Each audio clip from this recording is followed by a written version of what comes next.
Hi, it's Nancy Ureld, and thanks for joining me on Nancy's Psychic View. We're taking the high road to humanity today, and today I have Nicola Amadora. She's a PhD, and welcome to the show, Nicola.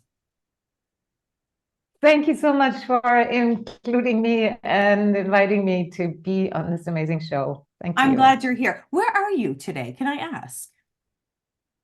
Today I'm in Portugal, and which means I lived in California most of my life, grew up in Germany, so now I'm here in Portugal. Wow. I spent time in Germany too. We'll have to talk about that. I lived in Würzburg for a while when my husband was in the Mm. military. Yeah, and they were such nice people. You know what I really got out of Germany, and I'll just say this really quickly, is on Sundays everything shuts down. Do they still do that?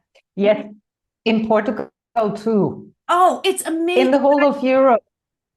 Yeah, and everything shuts down. And Yeah, and yeah, and people walk and they hold hands. and people sit together and they talk and they spend hours on eating one menu. They meet at lunch and it is 3 hour sit together. That is benefiting relationships and families and love because you Yeah. can't go shopping. Right. I love, yeah, all the stores are closed. There will be no shopping. And you know what? Yeah. That is the one thing that really stuck with me about living in Europe was the Sundays. And I was young at the time. I was in my 20s and it stuck with me all this time. I'm glad you're here. She's talking about love, you guys. Her book is called Love Unleashed, and what a beautiful cover. And it's how to rise in a world on the edge. And this is the truth. Now, let me give you a little bit of information. And let me just say this really quickly. This is High Road to Humanity, and I usually do a little bit of news. But, I'm just going to say today I thought, with the war in Ukraine, with the war with Hamas and Israel, with the all the immigrants coming in from the border, people are being killed. The drugs that are coming into the country, the fentanyl, the people that are being killed. It's just the craziest time I think I've ever seen it here on the planet. And we Yep. are, and Yeah. I decided we're going to just talk about love because love is really the answer. It's the medicine, it's the miracle. And I'll just say Yeah. that really quickly. Okay. So, anyway, Nicola Amadora is here, and she offers a refreshing, real, and embodied way of spirituality to unleash love for the great tuning in our lives and this world. So, for 3 decades, you guys, she's been guiding thousands of people as a spiritual teacher, a psychologist, and a speaker worldwide. She is the founder of Living Connection and the Deep Feminine Way, and she is the author of Nothing But Love. Truth poetry from the heart. When she isn't teaching, she loves to write and she rides horses in the wild. And I guess that's why we have the horses on the front of the book. So if you're listening to me on the podcast, she has beautiful white horses running on the beach on the front of this book. It's really cool. And if you want to know more about her labor of love, her website is her name. So it's Nicola.com. And I want to hear your story because you start the book with you were camping at the base of Mount Shasta and Yes. you said a prayer. You said, "How can I be of great service given what is going on in the world?" And that's how you start this book. And I'll let you tell the story of what happened. This is actually, it was completely magical. When you imagine you sitting in a campsite, anybody who's been camping in the wilderness, you know how silent the night becomes and you see just the stars above you. And there is a stillness that really settles the mind and you can hear more your soul. And so when I asked that prayer, because the situation on our planet is so urgent and so challenging right now, whilst I was already doing so much service work for literally 40 years, I still felt like something I want to bring into the world that can really help in this turning. So I sat there, I speak the prayer, and I only had a candle on the little, kind of like shabby little wooden table from the campground. Right. And and there were these huge fir trees, you know, swaying a little bit softly in the wind. And it was the sense like magic is in the air. You know, when your hairs suddenly go up, that feeling. Mm-hmm. Because I felt like this prayer, any prayer that you speak sincerely, that comes truly, not from your mind, but from your heart, Right. it will be heard by the whole universe. And it is. And it will. And so in that moment, what happened is I could feel the magic. I could feel my hairs rising up. And in that moment, I suddenly felt, by complete surprise, a soft touch on my shoulder. And I thought, what is that? And before that, I had heard some footsteps. So I thought maybe somebody came, and I turn around and there is a huge brown stag standing behind me. And it wasn't in my imagination, it wasn't in my vision, because my shoulder was wet. And I felt he had given me that blessing when I heard the answer, right for life, right for all of life, right about the love that we so urgently need now. Mm-hmm.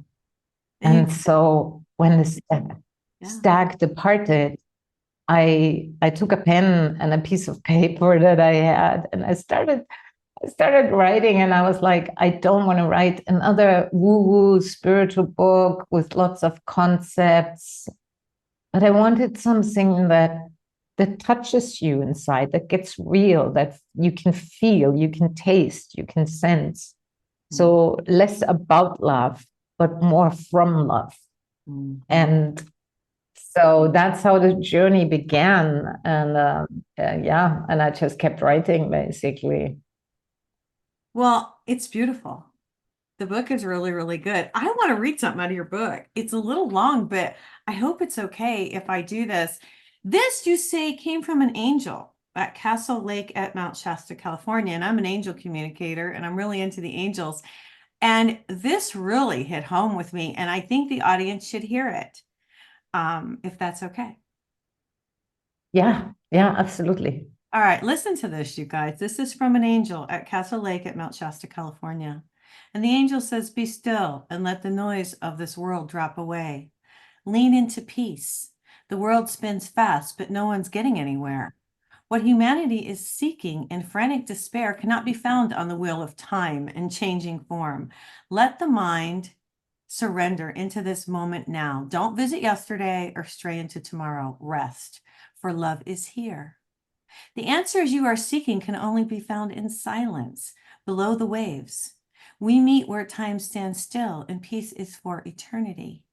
It is so simple when I lost my place there. It's so simple when the veil of illusion falls away. Only truth remains. Come home, dear one, come home. You've wandered far away and feel lost in the jungle of this world and your own creation.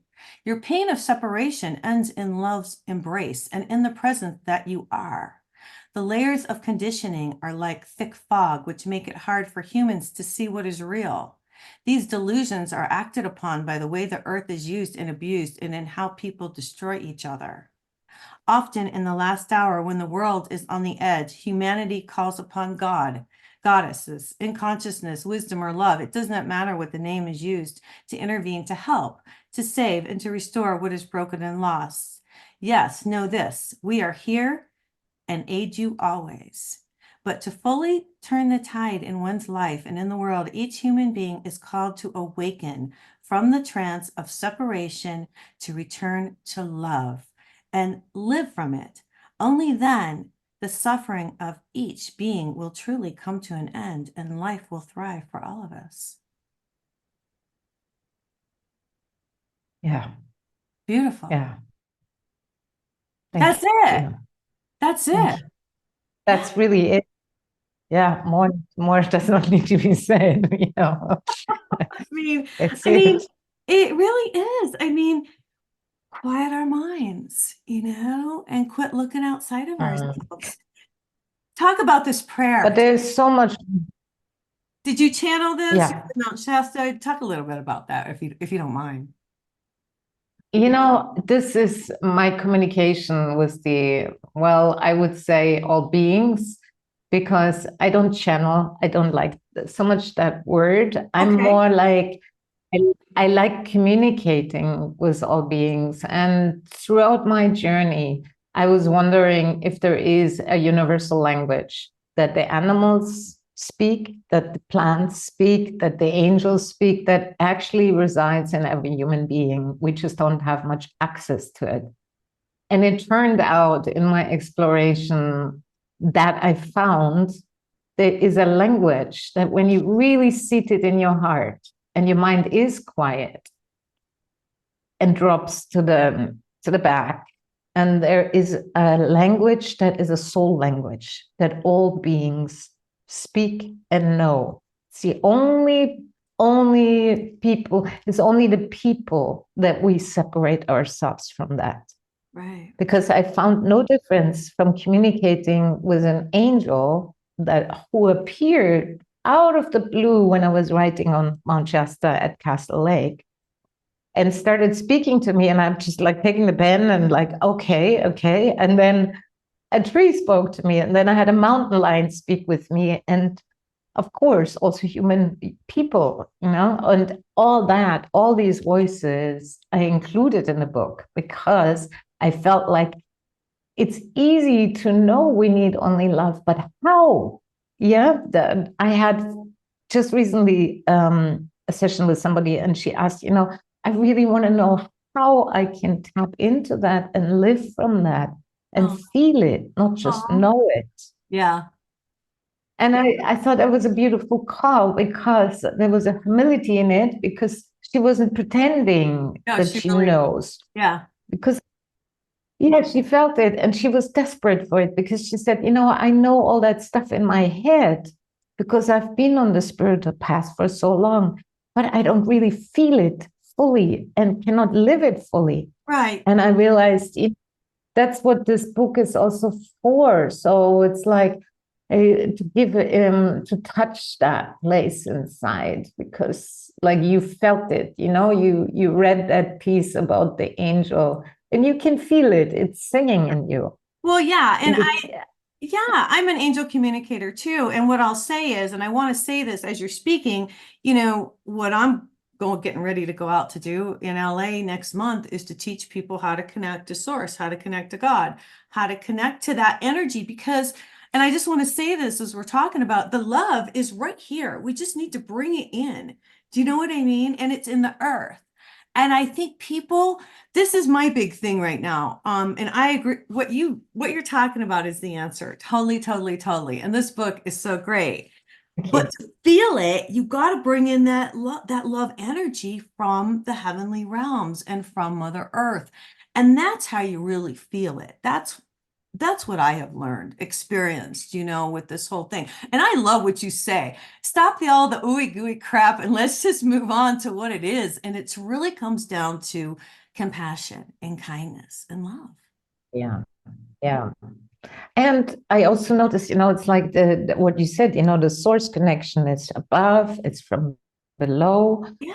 And then it's also within, that love is within you. And the Yes. labor really has to do with learning to touch the conditioning inside of us that block us from experiencing the fullness of love.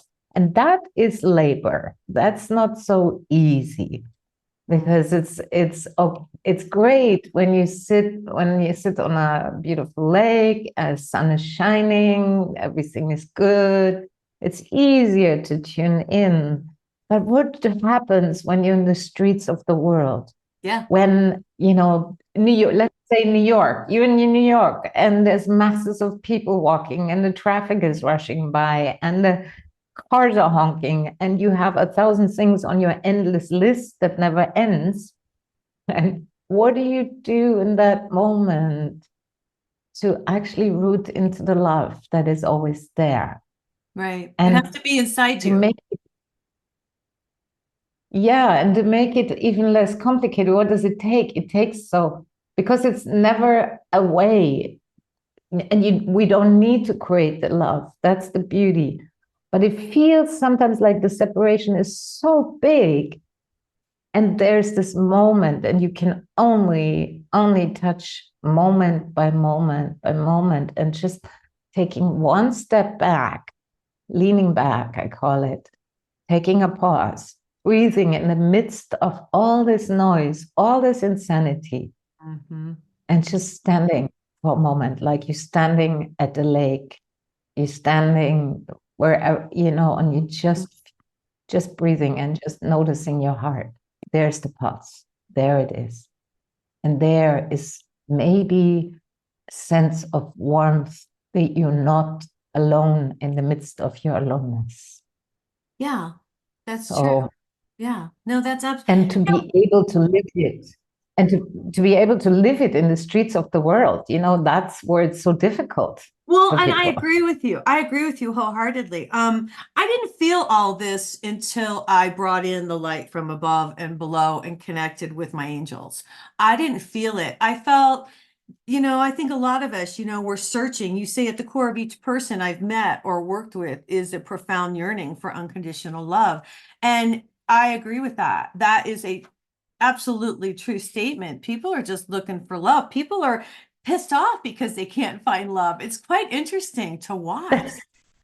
Yes. And Yeah, and and I that's mean, why, yeah, and that's why I just, there's love in everything and there's love within inside of us.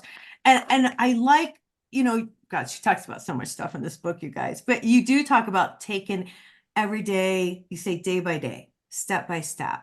You say yeah, yeah, awakening is half, okay, I like this part. You say awakening is half the coin. The other embodiment for this is where the rubber meets the road.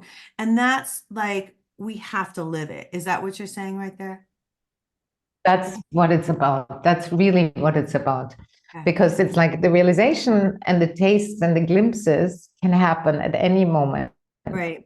But the embodiment is piece where, okay, so how am I going to talk with my coworker that I'm pissed with? How am Yeah. I going to talk in a way, that I'm not going to take the pan and hit him over the head, but rather, can I talk with that person in an authentic way that carries some compassion, that carries some love in it, that doesn't treat the other like an enemy?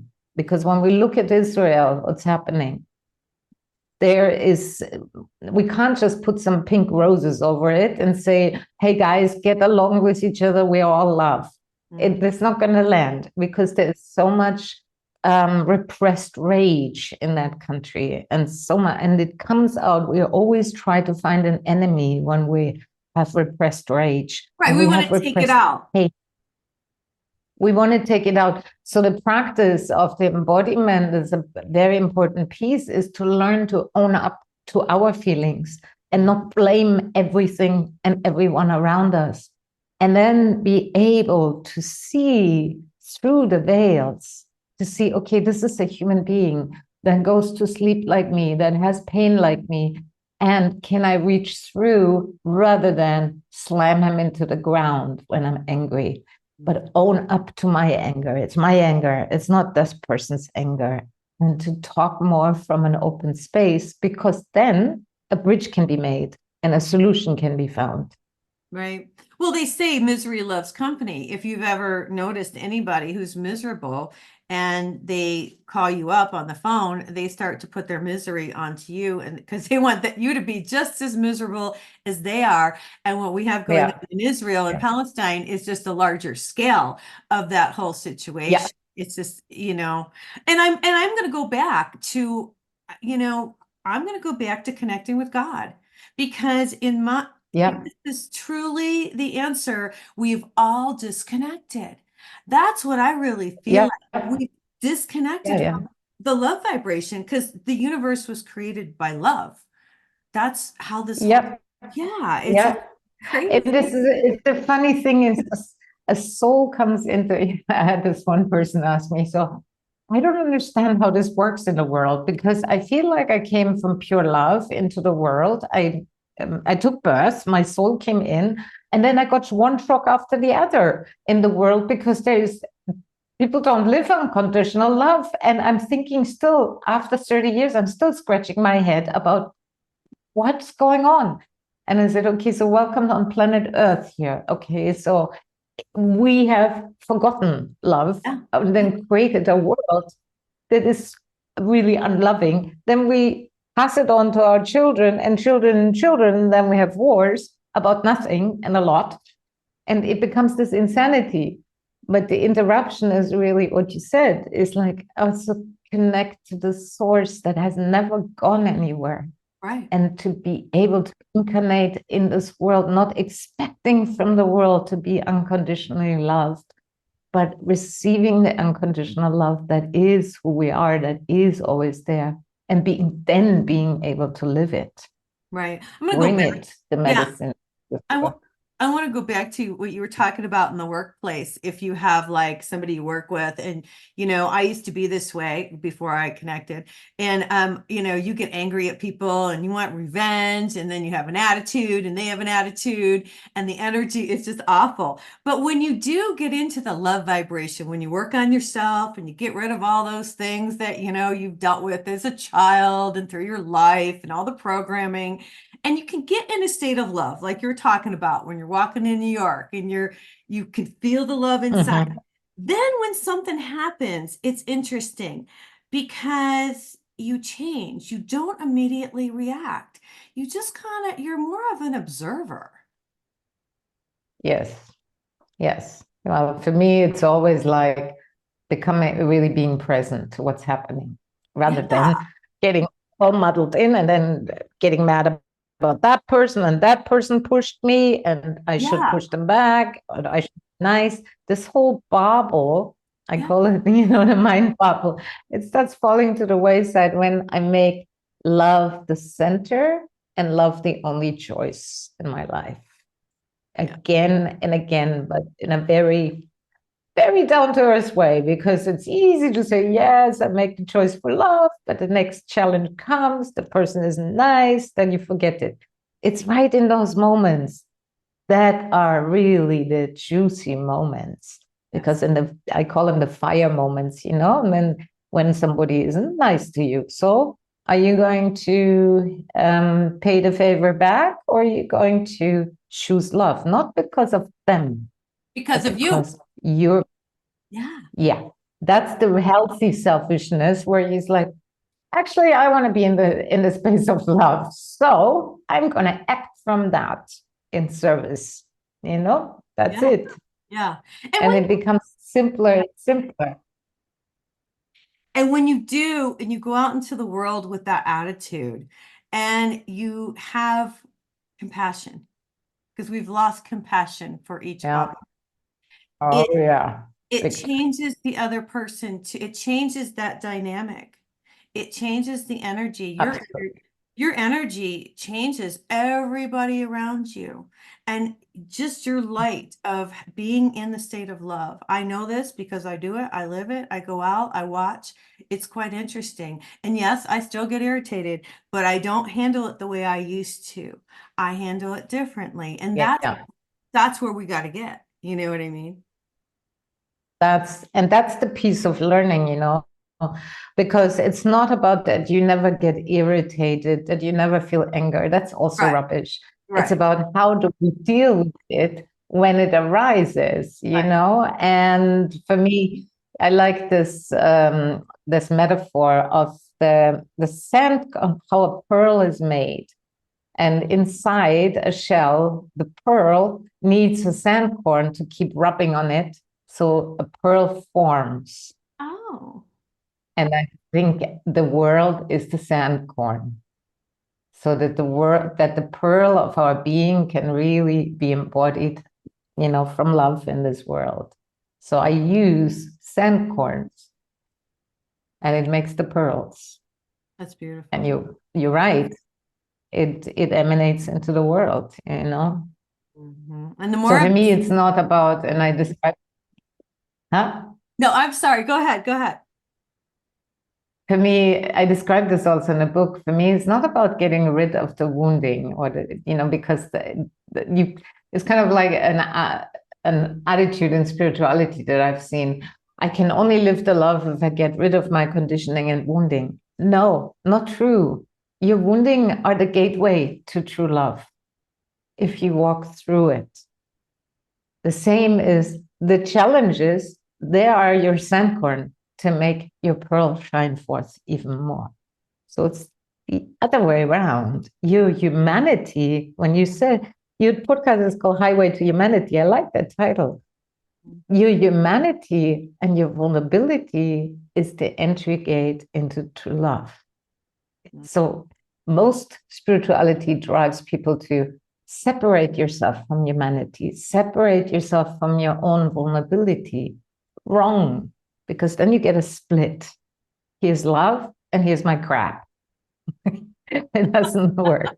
All right. So it's like you become a split person, and I see this a lot.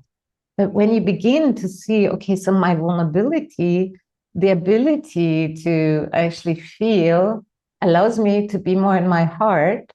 It's my gateway to feel the love and therefore live that divinity within my humanity. Mhm. Yeah, and I just want to say we've all been through things in our lifetime. We've all experienced things. We're here to learn, let me just say that. We're here to learn. And if we didn't go through these experiences, and you're exactly right, I wouldn't be who I am today, and you wouldn't be who you are today. I think a lot of people get stuck and they hang on to those experiences, and you have to let that go and move on. I think that's part of it. I think people get stuck into the victim mode, or this is what happened to me, and this is why I am the way I am. And you got it. That whole program has to stop, I think. I want to talk about choices. There's so much stuff in this book. But in here, you talk about choice, and you say, both wonderful and terrible things happen in everyone's life. Oh, how appropriate. We cannot always choose our circumstances, but we certainly won't be able to control how people behave, nor prevent natural disasters.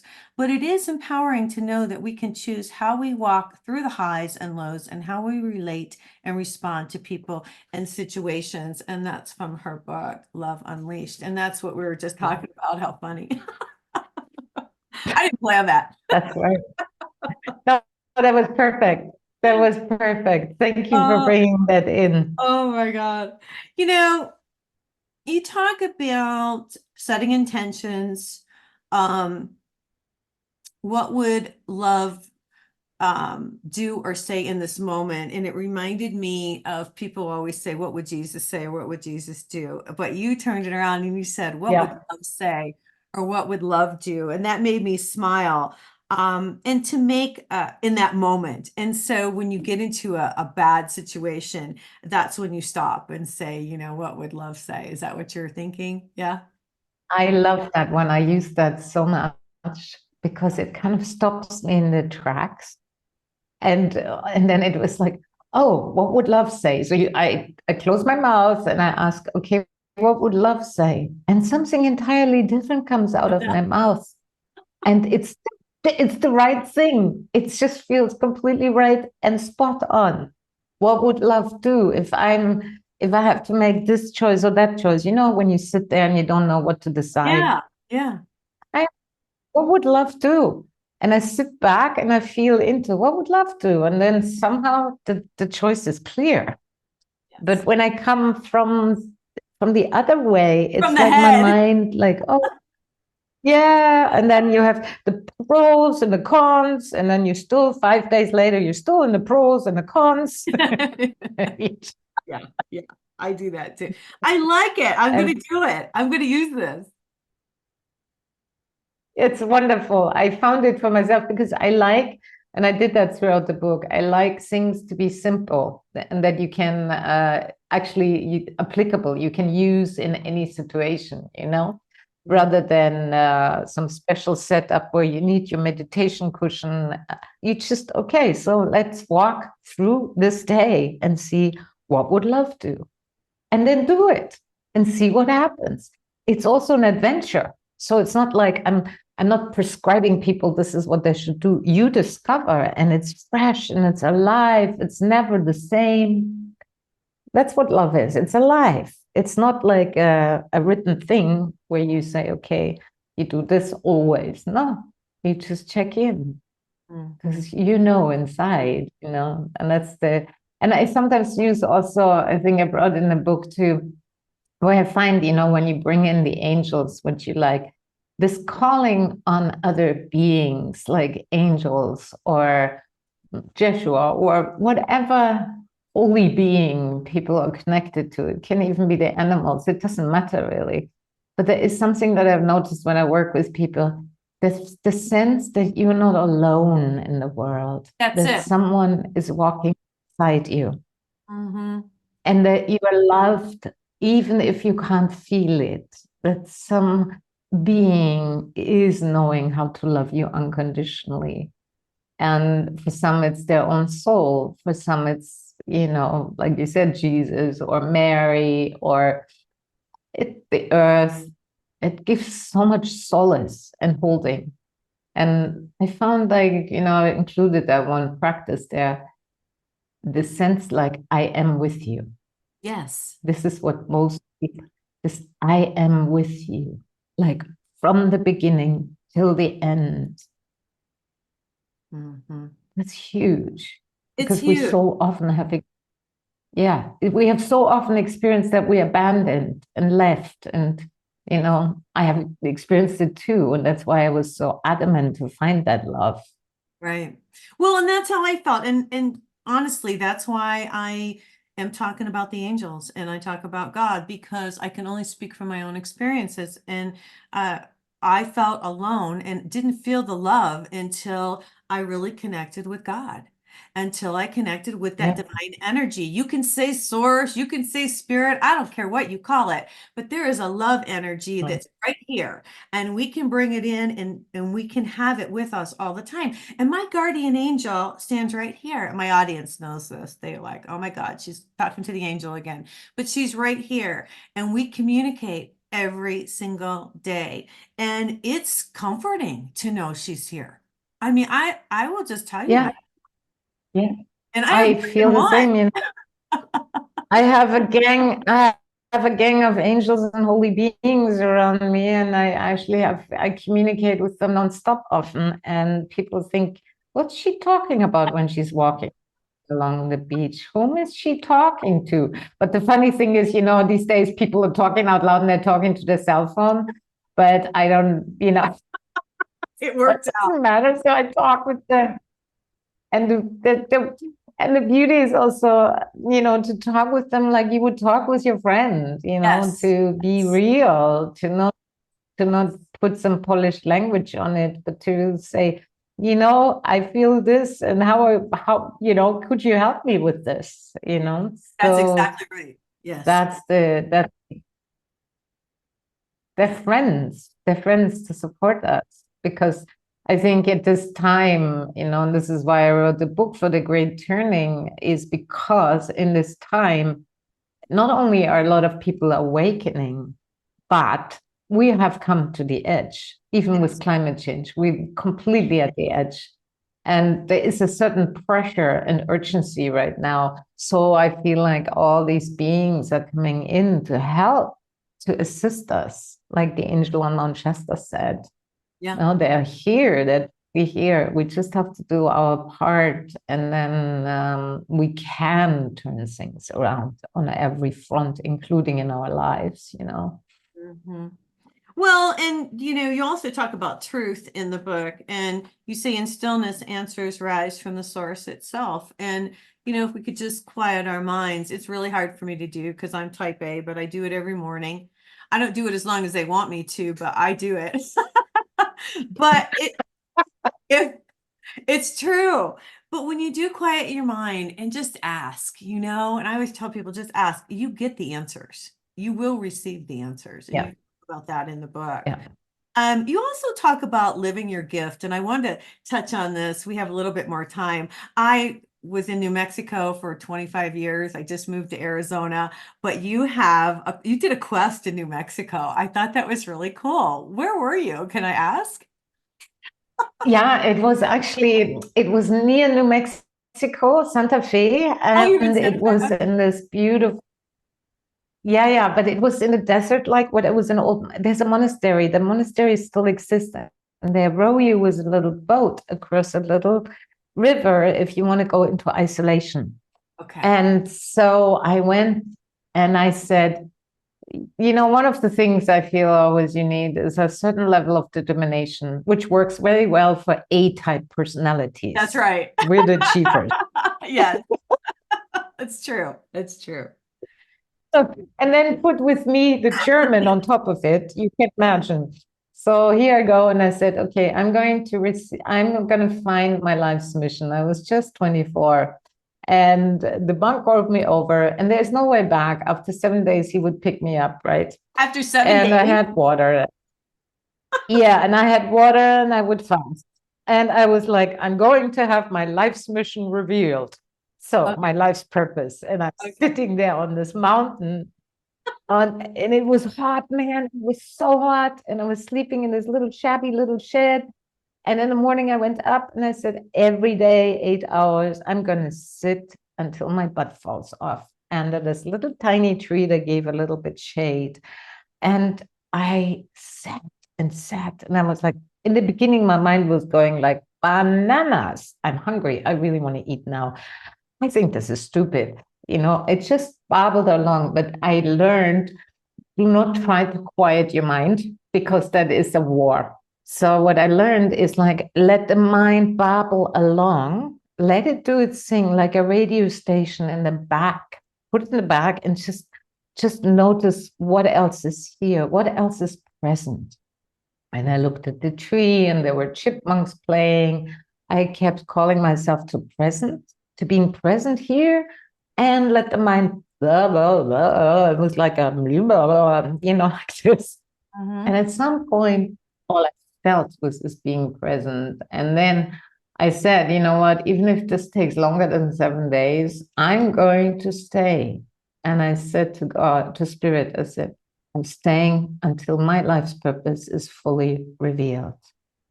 And it was so clear, and I was so determined that I meant what I said, even if it would take 40 days in the desert to fast.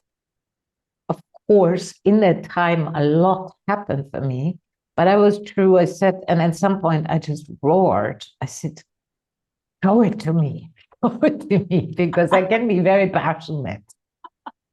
You need a good dose of passion too. I just felt Yes, like, yes, and yes.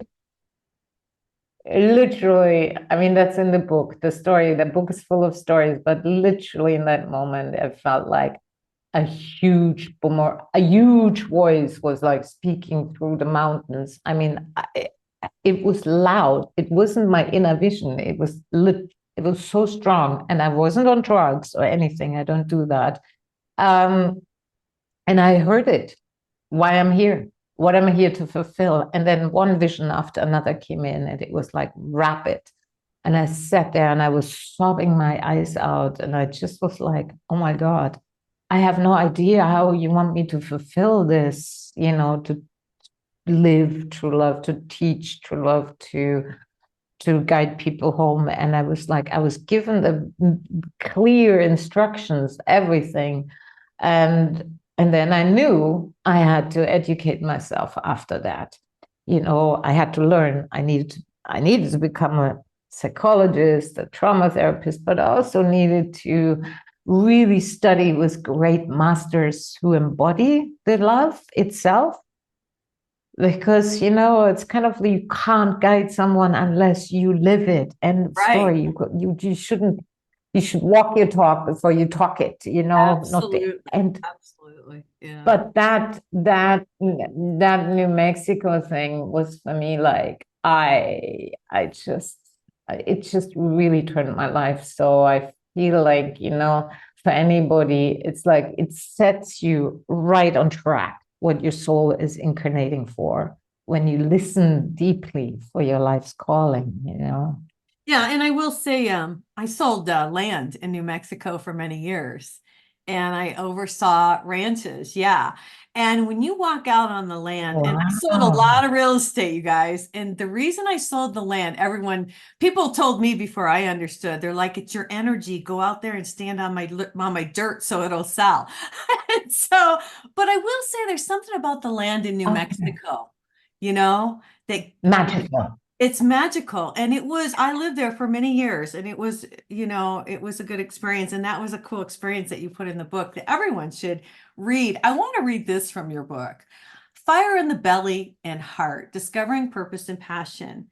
And there's so many people. The reason I want to read this is there are so many people right now still looking for their purpose. And there is a purpose each Yeah. of us has been born for. She says, we have tasted it, received it, glimpses of our reason for being here. What your passion truly is, only you know deep down. This fire is burning in our hearts and bellies, and if we give ourselves permission, we ignite it. Very well said. That's it. Thank you. Thank you. Yeah, Thank you. yeah, absolutely. Yeah. I That, I feel when we're on fire, we can literally ignite the whole world. No, it's like our lives. And I feel you can't force the passion, but you can awaken it. You can kindle the fire by putting more logs onto the fire of your heart. there you go. Okay. No, Beautiful. but paying attention, like you're doing it in your meditation practice, it's like there you put another log on and another log, and to Yeah. listen to the spirit and to follow the guidance, there is another log. And then the fire at some point becomes a roaring fire that can warm so many and that ignites the world, really. Very well said. That's my goal. So I Yeah, and that's it. And you're already on the go, man. You're already being holding the torch, and she's galloping Dude, ahead with the angels. Hallelujah. you know, you talk Yep. about, I love Yep. this. You give helpful hints. You guys, we can only be here for a little bit longer. So I want to finish up with a few more things. You guys have to pick this up. I read a lot of books and it's long, Thank you. but it's good. And just pick a chapter to read at a time. But I want to talk really quick. You talk about love in action, helpful hints when your world is rocked. You talk about prayer, you talk about breathing, connecting with others, and you also address taking care of yourself, which is so big. We all need to take care of us. Yeah. And Yeah. you do a wonderful meditation I want to mention in the book, page 271. It's just a fabulous meditation. She's been meditating. I found this phenomenal. You've been meditating since you were 14 years old. Yeah. I've never stopped, even when I was sick as a dog. I never stop. Every day, every morning, every night, and I can attest with that everything, because of that, everything is possible. It's like, for me, this has been my rock, and it's been the best rock ever, my best refuge. Can I just ask how you started at 14 to meditate? That's awfully young. I know, and especially in Germany at that time, it was Bavaria. We eat meat, okay? We drink beer. And I was like, I'm the kind of loony. And there was, at that time, literally, Nancy, there was no spirituality. The bookstore was like full of other books. There was no spiritual books, right? And I was like, I had this awakening. And then I was searching for a book, and there was this tiny, teensy, tiny little book at the top of the bookstore in the third floor, at the end of the aisle, in the bottom. And it was just called The Still Small Voice Within. Nobody saw this book. I saw it and I picked it up. And I did daily. I was walking around the forest. I sat down at the rivers, meditated. I meditated before school. I meditated after school. I did this book. This was such a tiny book, but it set me on the path. Yeah. And then, of course, I flew to India and I studied with the Tibetan masters and the gurus. But it was this little thing, this still small voice within. And I wanted to hear that still small voice. And I wanted to hear what is beyond all the babble. I wanted to know how can I communicate with angels and people and animals in a way that really feels is love, is true. Yeah. So I just Oh, did that. And so oh, it was, I think it's, yeah, you know, you've had quite the life. What's up next for you? What's coming up? What are you doing now? my life right now, I'm going to actually, I can feel I'm on the edge of like going on the bigger world stage. I'm leading so many groups, so many people, and now I think with the book coming out too, it's like I want to really help the masses now to shift things on in our world because I feel it's needed, and that's my love to help as much as possible.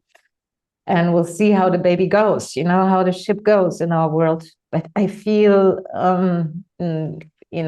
this year is gonna be a bigger year for me, and I'm happy to just have this beautiful interview with you, where I feel there's already such a generosity and such a love and such an opening, and also the people that you're serving, it's a real, for me it's exciting, because when I was 14, literally there was maybe 5 people in my town max, and now things are changing and people are searching, and I feel that gives hope, gives big hope for Yeah. our planet. Yes. And this will help. This will absolutely help. You guys have to pick it up. Nicola Amadora, thank you for coming on the show. And thank you for sharing so much information with us. I appreciate it. Yes. I wonder if I could just read you this one short poem for everyone to close our beautiful session with, or are we too late? No, go ahead. Go for it. Go for Would it. it be okay? Yes. Okay. Let me kiss you awake from your slumber. Let me carry you into the soft radiance of light and whisper a secret, the only one you and I and the whole world shall know. You are precious as you are. Everything else they told you in an insane world like this was just a big fat lie that led you, like so many of us, astray. Let me love you all the way, just as you have been yearning for, while so often others, feeling separate, have looked out for themselves alone. Let me tell you, as I hold the palm of your hand, the one truth I found at the core of all creation, there is nothing but love here. May I suggest, beautiful one, simply surrender into that. Beautiful. Very nice. Very, very nice. Thank you. Thank you for sharing that with us. All right, you guys, got to get No. there for today. I will tell you, you guys have to come see me in LA next month. I'm going to be at the Conscious Life Expo speaking about angels, angel connection, spiritual law, and how to connect to your guardian angel and how to connect to source. Come and see me on the 10th. I'll be at the Hilton at the LAX Conscious Life Expo. It's the 22nd year, you guys. So, and I will be in Florida, just so you know, in March, doing the same thing, talking about the angels, talking about connecting to God, talking about connecting to your guardian angel and spiritual law. So I want everyone to have a fabulous weekend. Thanks for joining us. Everyone take care and God bless.